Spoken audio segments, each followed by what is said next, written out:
तो बात है उस जमाने की जेव्हा मी एका हेपॅटायटिस बी पेशंटच्या ब्लडच्या कॉन्टॅक्ट मध्ये आले होते. पहिला दुसऱ्या वॅक्सिनचा डोस मी घेतलाय आणि आज मी चालले रेडी होऊन तिसरा डोस घेण्यासाठी. मातोश्री येत आहे आमच्या सोबत. येत नव्हती ती, मी तिला बळजबरी घेतलंय. आमच्या किती सुंदर आहे.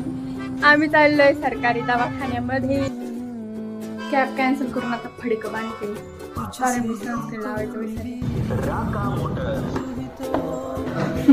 वॅक्सिन अवेलेबल नाही इथे. आता आम्ही दुसऱ्या गावाला चाललो. आईने मस्त गॉगल लावलाय. आता तुमचा स्कूटी चालवणार आहे आता. भाजून निघले मी डायरेक्ट.